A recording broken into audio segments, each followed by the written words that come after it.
Bienvenue dans la méditation du jour. Notre méditation d'aujourd'hui a pour titre « Jésus-Christ, la source d'eau vive qui mène à la vie éternelle ». Nous allons lire le texte de Jean, chapitre 4, du verset 13 au verset 14. Jésus lui répondit à la femme samaritaine, « Quiconque boit de cette eau aura encore soif.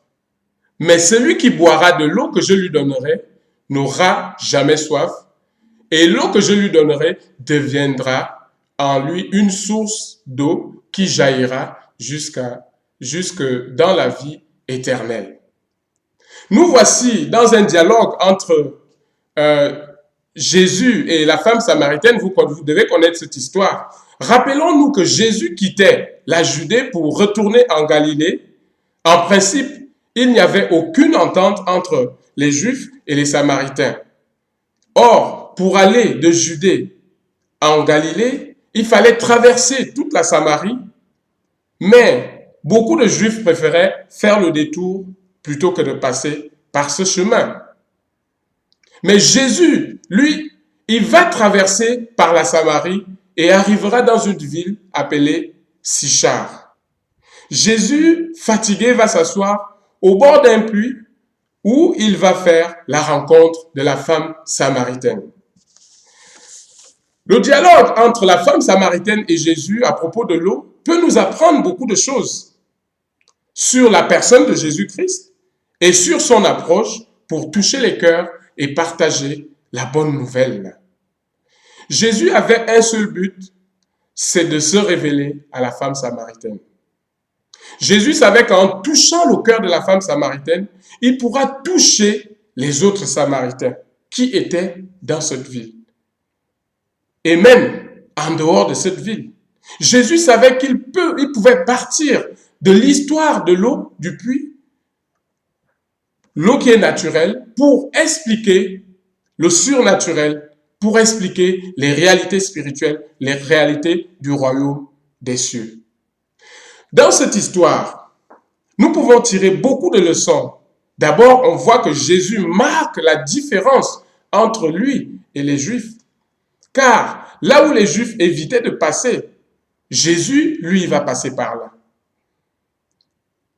Jésus est venu pour apporter la bonne nouvelle de la paix et la réconciliation avec Dieu à tous les peuples, à toutes les nations et à toutes les tribus de la terre.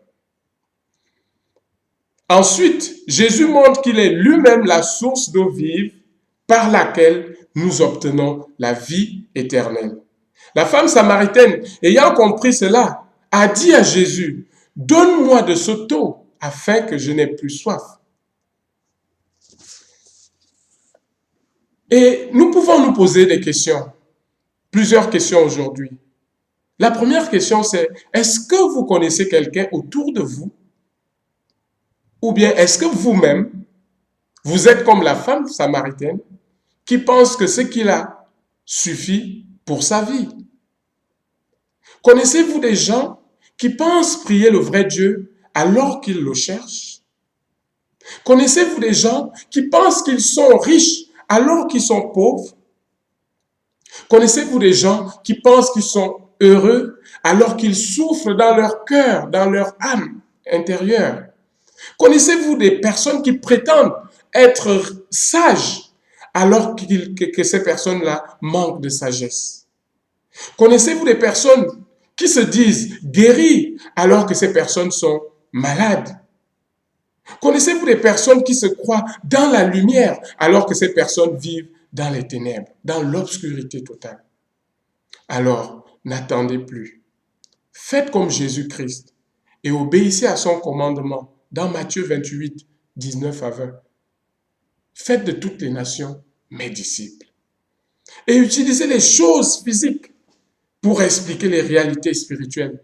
Utilisez la situation actuelle de la personne qui est en face de vous pour annoncer la bonne nouvelle de Jésus-Christ.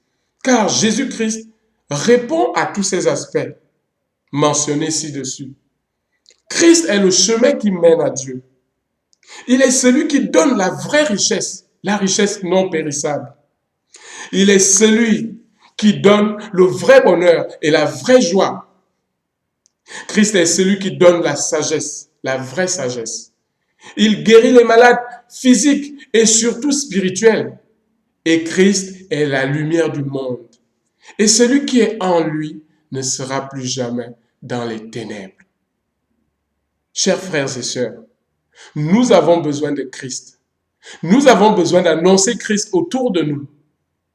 Jésus nous invite à utiliser des réalités physiques pour expliquer les réalités spirituelles, les réalités qui concernent le royaume de Dieu. Parce que Jésus-Christ est la source d'eau vive qui mène à la vie éternelle. Que le Seigneur vous bénisse. Amen.